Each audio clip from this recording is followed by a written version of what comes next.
Hi, everyone. I'm Cambria Allen-Ratzlaff for the Principles for Responsible Investment, and this is the Responsibility of Investing podcast. Welcome back. So in the first episode, we looked at why AI is a material sustainability issue for responsible investors, covering everything from energy and water demands through to security risks and private markets governance.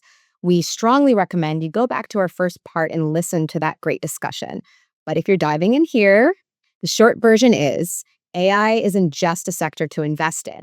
It's a cross-cutting risk that's already reshaping portfolios, and most investors aren't yet managing it actively. So this episode is about the question I suspect most of our listeners are really asking. What do you actually do about it? All right, so let's dive in. We'll go back to Michael. When you're talking to a company, what are you looking for? What does good AI governance look like at the board level? And how do investors assess it in practice? So this is back to your governance. All right, now I care about governance. What do I do? Well, I think it depends on which part of the value chain that you are in. And I think Chris made a very good point that we've gone around where we now have a very robust overarching governance framework. We've seen that come across in different areas. So for me, if you are in the frontier AI model side, obviously there's a lot of things happening around regulations, right? And as investors, we want everybody to follow the law. That is as simple as that. One of the first principles, in my opinion, around governance is just follow the law. That's the first instance.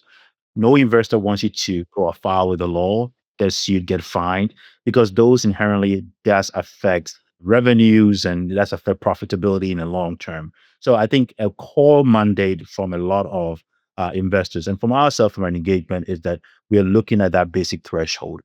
Legal consent is very, very important in data collection. If you're in healthcare, it gets even more trickier and more challenging. The EUA Act is very strict on certain industries in the US. State by state, we are seeing different regulations sort of pop up, particularly when it comes to AI, sort of data use and an inference sort of point of view.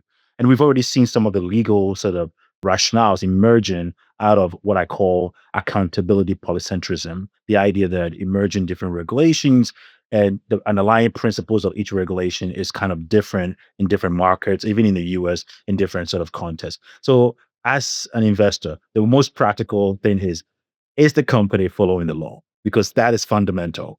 The basics is there. They're not running afoul of that. I think there's another part of it that we also look for is from a policy point of view within companies, right? What we are trying to get companies to sort of also do is, do you have a clear strategy? Do you have a way of managing your risk that needs to evolve? That we are very used to a lot of companies having the enterprise risk management, which has worked effectively in the past. But as we've alluded to in our prior conversation, AI is a fast moving target. I often think about it like physics, right? You have a slightest change in wind direction, and your object of travel could just go off target. That off target could be very deadly in many cases. So, what we are asking companies, especially at the board level and the management level, is how are you evaluating your existing enterprise management strategy? At the board level, are you reassigning board chatter in terms of responsibility? Is the audit committee enough? Or does the whole entire board needs to be responsible for broader discussions around AI use, the risk associated with it, and the opportunities, including some of the things that Oumou has already mentioned around cybersecurity, which is now a bedrock of some of the risks that we saw, even with the U.S. government talking to some of the banks after the leak from sort of Anthropic, right? So I think we need to be thinking about those emerging policies and how those things change it. So the law, your internal policies. I think the next thing that we have to kind of look at here is how is a company really realizing from the benefits of AI use and deployment. And this is also going to be very, very sector specific, in many cases, gigs level sub industry. I think Chris went down the path of looking at talent management, human capital management, and broader strokes of discussion. I think that's one bit of it. Ultimately, we want companies to bring to market or products or services that have better safer sort of parameters and think of the broader spectrum of any liabilities that may emerge. AI presents a world of universe that is unthinkable or have never been thought of. And the way we go about it should also go back to the same premise about what kind of products we are delivering on the market. there are wider societal implications. So what we are trying to get companies to do is to help us understand, are you thinking about the entire life cycle assessment of it? It's not about bringing, oh, this is AI induced. This is AI is helping us do this. Yes, that's what we know of. That is the theoretical and the principal approach around AI sort of utilization and return on investment. We need better assessment of the life cycle. Think about the willingness to pay, the liabilities implication. Think about the core risk and opportunities that this may present. That will require a much more all hands on deck sort of approach of the company. It may have to break silos. This actually began from the big data days, where we say companies need to put on the firewall, but they need to keep some up. Because in the era of AI, you can't keep all your data behind the firewall. But if you bring all your data out of the firewall, there's a whole nother spectrum of risk assessment that you have to do. I think one of the things that we also do, particularly on the infrastructure side, is we are asking for much more applicable sort of human rights based thinking around this, because AI impact on society is not just about how much benefits society. It's also about how much society loses or gain in that respect. So respecting things like the UN, global guiding principles, and showing that we have a better way of individuals being able to go back and ensure that their data, their information that are being used are protected, is also going to be fundamental to the future. Great. So that's, it's really about, as an investor, some of these are kind of questions that you would ask anyway, which is understanding, is the board able to execute its oversight role? Does it have its eye on the ball?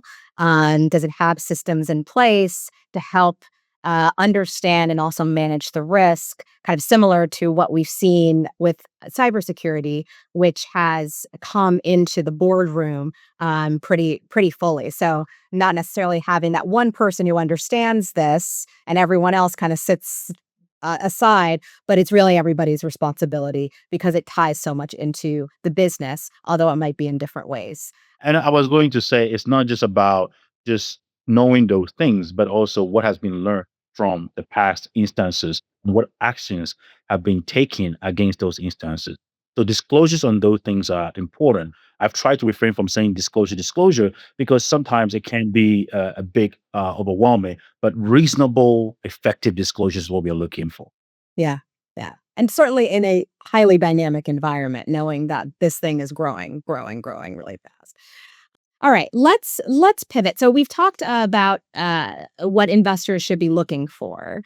What are you seeing in the ecosystem, or seeing from companies and investors that are actually getting this right, or at least getting meaningfully ahead?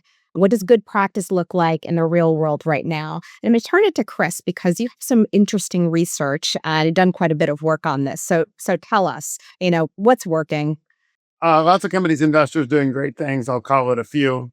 Anthropic, I think, in terms of being a leader in the transparency and clarity of its responsible AI policy commitments. It has a constitution, constitutional AI, its public acceptable use cases, which lays out its red lines around AI and risks and harms. And it's using its massive amounts of data for things like the Anthropic Economic Index, where it's publishing data that can be useful to policymakers on things like job impacts. So the kind of transparency of policy commitments, and then using its data and insight to inform a public policy dialogue. Microsoft, I'd call it as well. We've heard from a number of institutional investors that among the public company hyperscalers, they have been the most forthcoming in dialogue with investors around AI governance and risks. And that's something as new as AI, where investors are learning and hyperscalers have tons of insight. I think that two-way dialogue is really critical to getting to company investor alignment. We'd like to see more companies being that forthcoming with investor dialogue. On the asset owner side, I'd point to Manulife. Walt Vigor, who is in a sustainability leadership role there, is leading work to engage all their private markets asset managers in a systematic survey and dialogue conversation around responsible technology, governance, and practices, not just AI, but thinking about the technology prism more widely. And that's giving them really useful insights to kind of benchmark performance in private markets asset managers. And then at the venture side, I mentioned in our last episode the importance of investing in a good AI stack. I'd call out VC fund ex ante run by Zoe Weinberg that is investing in technologies that promote individuals' agency and control over their privacy, their data, their assets, their information. So looking for data privacy and protection solutions as part of the ecosystem. Many more examples of companies and investors doing great things, but those are a few that come to mind. Those are great. Thanks, Chris. Oumou, what about you? What are you seeing? What's working? Who's getting it right, or at least getting meaningfully ahead? Yeah, well, the first thing I'd say is that it can be helpful for any type of investor to really consider what AI risk is and what it means, because that will really dictate what it means to get it right. At Berkeley, we're using a definition that includes the range of possible like adverse outcomes that can result from technical failures, from performance degradation over time, from security incidents, misuse, disruption, etc. Really anything that can affect a company's performance, their financial position, their reputation, customers, the broader society. One thing I think that's important for investors to understand is that AI is not like every class of technology out there. The pace of innovation in this space means that these systems will continually be optimized as new models and new infrastructure come online. And what that means for investors is that this is going to require ongoing post-deployment monitoring and visibility, because that's how you catch and mitigate degradation and performance issues that can hurt returns and hurt consumers and hurt customers. And to double tap on Michael's point, this is where corporate boards become extremely important, because they'll be the ones to really engage in this kind of monitoring, collect that information, provide it to investors, provide it to shareholders, and generally maintain the kind of organizational level visibility that provides investors the signal they need to require mitigations or to not. Are there some examples of companies you think are doing, really doing a great job, or models that we can look toward as investors? Yeah, I would double tap on Anthropic in terms of it's the leadership it's showing in terms of responsible AI, transparency, reliability. I would double tap on Microsoft. In my previous role in government, Microsoft was consistently the big player, leaning in most on the question of cybersecurity. And I think when it comes to AI, that's really been extended. In terms of the big players, those are really the ones that I'd highlight.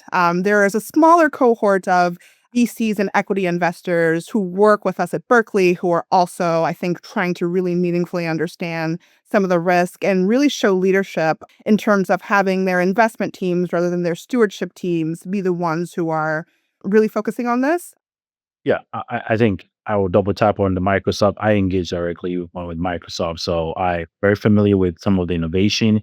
I mean, they were one of the few companies to come up with a responsible AI disclosure and provide use cases extensively. I mean, they are out there and they're talking about it on the environmental front. They're doing a lot of sort of takes around how to address the water use implications in a lot of the data centers.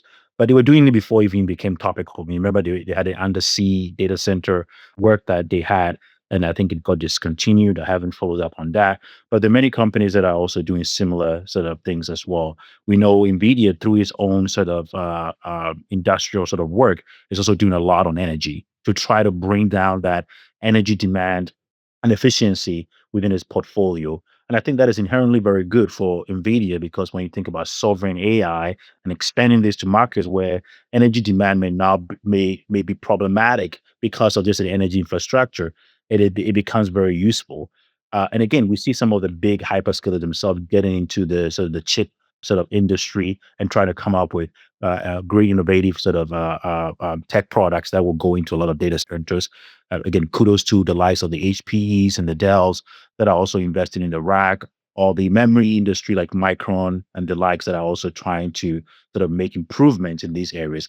I think the whole ecosystem about AI is that we often think about, well, is it the chips? Is just the hyperscalers? It is an instrument of many parts. I think, Chris, you were going down there's like almost like driving a car and having all those parts make valuable impact, even from to the fans that are using data centers, right?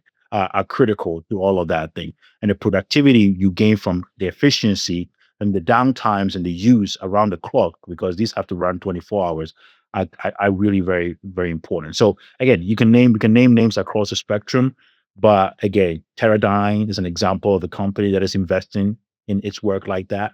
And you can name some of the companies outside of the US SK Henriksen and what you're doing, all traditional ones like Intel and TSMC, everybody is trying to play a part. And I think that coordination is how we're going to address some of the negative externalities around AI, including the energy consumption and the water part. And I'm hopeful about the future when it comes to that. All right. So if you're an investor listening to this and you have 30 minutes next week to act on what you've heard, what's the single highest value thing you do? Where would you start? So I'd like to open up the floor. Perhaps I'll start with Chris. All right, Cambria, I'm going to use some shameless plugs for some partners we work with doing great work in this space. If you want a one-stop shop for AI investor resources, sign up for the AI Investor Resource Hub run by Lori Fitzjohn-Sykes. The website will be launching later this year with a compilation of resources from across partners. And there's an ongoing series of expert briefings from the responsible AI and safety community targeted for investors. If you're thinking about this in the context of VC and want some practical tools you can start using as an LP to GP or GP to portfolio company, get in touch with Johannes Leonard at Reframe Venture. They have some great, simple, VC-friendly tools for starting to engage at any level of the chain on responsible AI. On the public market side, if you're on a stewardship team and want to partner with other investors that are engaged tech companies on AI governance, sign up for the WBA Collective Impact Coalition on Ethical AI. They have ongoing engagements with 70 plus tech companies that they're doing in clusters. If you're an endowment, just this week, the Intentional Endowments Network put out an AI resource guide for university and foundation endowments. If you're focused on the research and analytics side, I'll shout out Meredith Benton at Tech Forward Investors, who just put out a research paper earlier this month, looking at evidence of materiality of AI governance factors to public markets, risk return profiles. And spoiler alert, there is a correlation between strong AI governance practices and excess volatility and return performance. And then finally, if you're interested in the opportunity to invest in a good AI stack, get in touch with Mike Jansky, ON's former CEO, who's launching a new venture focused on this. And my colleagues at the Project Liberty Institute, Paul Fellinger and Tamika Tillman, are also leading some great work around investing in a good, safe, secure AI stack. Shameless pun done. Oh, that's great, Chris. That's what we love here, and lots of specifics, lots of stuff that investors can do, different kinds of investors. I don't know. What about you? Tell us, what's the single highest value thing that an investor could do? Where could they start? For my project, last year, we spent the better part of 2025 talking with investors of all types, corporate equity, growth, and VCs, really to kind of understand how they were approaching this issue. And one of my primary reflections on those conversations is that a lot of investors don't necessarily know where their AI use cases are at present. And that means they don't necessarily know where the associated risks are and how those could surface across the investment lifecycle. So the first thing I'd say is take 30 minutes to kind of make a mental map of where those use cases might be in your portfolios. And to do that, think about what companies are thinking about AI as central to revenue, as central to growth, as central to operations. And then think about their associated risks. Are there potential liability or compliance risks associated with their deployments in certain jurisdictions? Are there cybersecurity risks associated with the deployment plans? Really get to brass tacks and think about those things. The second thing I'll say as a shameless plug for myself, next month, the UC Berkeley Center for Long-Term Cybersecurity, again, will release a report that really is the culmination of the project I've been working on for the last year to build a framework to help investors kind of understand how these risks surface across the investment lifecycle. And then, relatedly, what kind of mitigations can be undertaken once those risks are identified. That report should be released by the end of May, by the time you're hearing this recording. That's great. And we will provide a link to that. Thank you so much. And Michael, tell us, I have 30 minutes next week to do something. What's the single highest value thing that I should do? My first advice to any investor is that this is not a race, it's a marathon. What was true yesterday is probably not true today. And I can tell you that from every evidence of everything that we work on. NIST came up with a framework a couple of years ago last year they're back to the drawing board. And that's kind of just to give you an example of where we are in the phase. So it's not a one and done. And so you have to prepare yourself to really continue to be in this space and thinking about it. The second thing I would say is dialogue. I'll be honest with you. Everybody say they know something about AI, but everybody don't know. That's the kind of the reality. And I'm not the first person to say that. The people who actually build models and write and publish the articles are there. And the evidence, if you're an investor, you can look at the publication trend on some of the technical sort of publications. I dabble in a lot of academic, and I've never seen a self academic field that literally changes every 6 months. It is unprecedented. New technical sort of publications coming through conferences. Sometimes I cannot keep pace with that. And that's why, back to my first point, please remember this is a marathon. This is not a race. So if you have to have the stamina, be engaged. And that's why it is important to really have the dialogue. It's a shameless plug from my side because engagement is key. And I realize that engagement actually, when it comes to things like climate and AI, have been very, very beneficial because you learn in real time some of the things that are changing, the people that are changing within it, and how organizations are actually sort of developing. The last thing I would say is this: we've published the EO's digital sort of governance principles, responsible in AI. It has a lot of principles in it. That's how we engage. That's how we think about our engagement. Myself and another colleague, Valika, who Cambria, you're very familiar with, also published the AI insatiable appetite for energy, which kind of drills down on the physical infrastructure implications of AI. Take a look at those. Those are primers that are written so that grandma can read it and understand. And I think that's where we need to get to. Try not to get too bogged down in the technicalities of AI because there's a lot of jargons and you might get lost very quickly. If you're starting out, just be ready that this is just a marathon. Get your principles straight, engage more, and you'll be okay. Thanks, Michael. So you heard some great resources from Michael, from Oumou, from Chris. So some practical stuff for you to do with a free 30 minutes if you can find it next week. So before we close, what's one thing you want listeners to take away? And we'll do it super fast, round robin, 15, 20 seconds. I'm going to go in reverse order. So Michael, one thing you want listeners to take away from today. I'm a big believer in the capital market. I believe that inefficiencies produce innovation. And if you're listening to us, we're in an era of more creative distraction. Let's embrace it.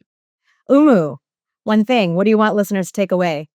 If this moment we're in is a race, the slowest one wins, is what I'd say. Resist the urge to conflate the speed of adoption with innovation, and know that the investors who really lean into the opportunity to govern and show the regulators how to govern will be the ones that win this moment, so to speak, if there will be winners. All right, so marathon, pacing, Chris.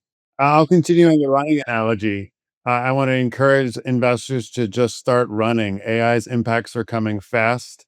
They're going to be prevalent. We can't wait 5 years to have the perfect comprehensive framework.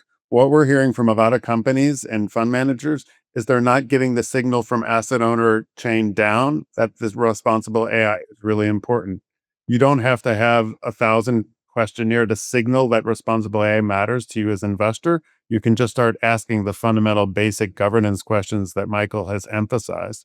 So send that signal that responsible AI matters and start the dialogue and start the race. You start running the 2 miles and then the 5 miles and the 10 miles. Don't wait for the full 26 mile marathon to get started.